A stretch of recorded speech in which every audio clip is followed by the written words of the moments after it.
মারা গেছে content creator, আলোচিত কন্টেন্ট ক্রিয়েটর হিরো আলম।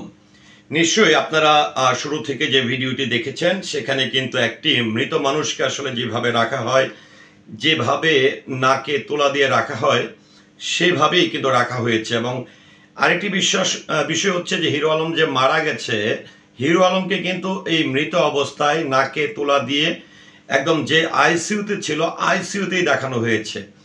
এখন এই হিরো আলমের এই মৃত্যুর ভিডিও যখন সামাজিক যোগাযোগ মাধ্যমে হয়তোবা তার পক্ষ থেকে যখন কেউ পোস্ট করেন, তারপরে কিন্তু এটা নিমিষে ভাইরাল হয়ে যায়। কিন্তু প্রশ্ন হচ্ছে, আসলে কি হিরো আলম মারা গেছে, নাকি এটি কোনো নাটক কিংবা সিনেমার, নাকি এটি মানুষকে ইমোশনালি ঘায়েল করার জন্য, নাকি নতুন করে আবার ভাইরাল হওয়ার জন্য হিরো আলম এই ফন্দি ধরেছে? এটি নিয়েও কিন্তু প্রশ্ন উঠেছে। তবে আমি কয়েকটি পোস্ট দেখলাম, অনেকেই পোস্ট দিয়েছে, যে পোস্টে লিখেছে যে একটি বেসরকারি হাসপাতালে হৃদরোগে আক্রান্ত হয়ে হিরো আলম মারা গেছে।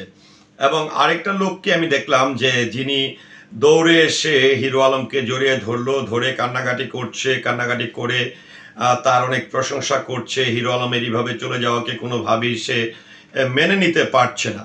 কিন্তু একটি জিনিস আপনারা মনোযোগ সহকারে যদি লক্ষ্য করেন, যে আসলে কি হিরো আলমের এই মৃত লাশের এই ভিডিওটি ছিল কিনা, বা আসলে সত্যিকার ভাবে হিরো আলম মারা গেছে কিনা, নাকি সেই বাঘ আর রাখালের গল্পের মতন হয়ে যাচ্ছে। তবে ভাগ আর রাখালের গল্পের মতন হয়ে যাচ্ছে, এটি কিন্তু এখন অনেক বড় একটি প্রশ্ন হয়ে দাঁড়িয়েছে। কারণ আমি এই ভিডিওটি একদমই যখন একটি ভিডিও আমার চোখের সামনে পড়লো, তারপরে আমি আরও অনেকগুলো ফেসবুক পেজে ঢুকলাম এবং আমি ফেসবুকের চার্জে যেয়ে আমি যখন লিখলাম যে হিরো আলম মারা গেছেন, হিরো আলম এরকম, তখন প্রায় এরকম শত শত পেজে কিংবা সামাজিক যোগাযোগ মাধ্যমে এই একই ভিডিও আমি লক্ষ্য করেছি। এবং ভিডিও ডিউরেশন হচ্ছে 18 সেকেন্ড থেকে 22 সেকেন্ড।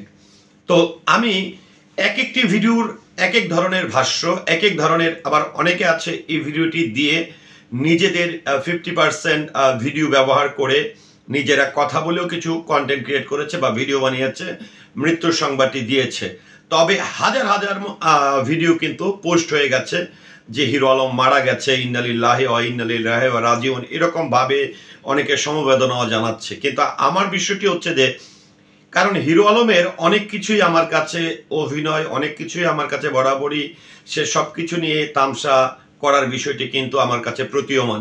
সেই জায়গা থেকে এই যে 18 থেকে 22 সেকেন্ডের যে ভিডিওটি, অর্থাৎ মারা যাওয়ার যে ভিডিওটি, লাশের যে ভিডিওটি প্রকাশ হয়েছে, এটিতে আপনাদেরকে একটু মনোযোগ সহকারে বলবো যে আপনারা যারা ডাউনলোড দিয়ে পোস্ট দিচ্ছেন, তাকে নতুন করে আবার ভাইরাল করছেন, তাদেরকে একটু বলবো যে যখন এসে ওই যে লোকটি জোরে ধরছে, প্রথম ধরা অবস্থায় আপনার 1 সেকেন্ডও যাবে না, আপনারা একটু লক্ষ্য করবেন হিরো আলমের কিন্তু মুখ নড়াচড়া করছে, চোখও কিন্তু হালকা হালকা কিন্তু নড়াচড়া করছে। আবার যখন হিরো আলমের বুকের উপর থেকে হাতটা রাখছে, এখান থেকে হাতটি যখন সরাচ্ছে, তারপরে কিন্তু 1 সেকেন্ড পর কিন্তু তার হাতও নড়াচড়া করছে।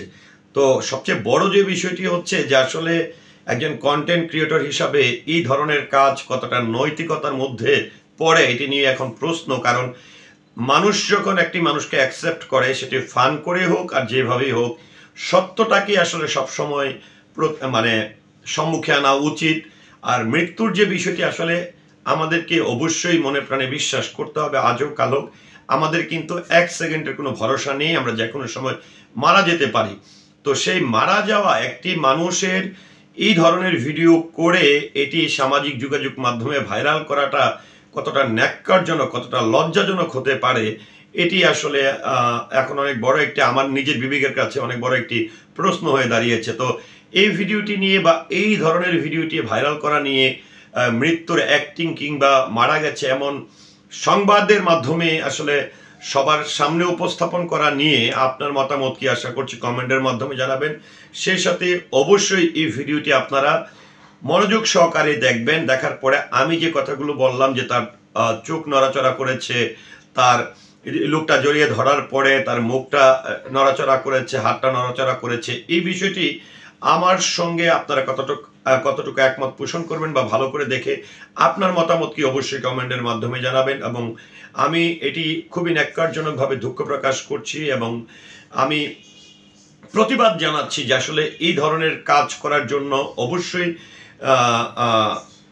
তার বিচার হওয়া উচিত, এটি আমার মনে হয়।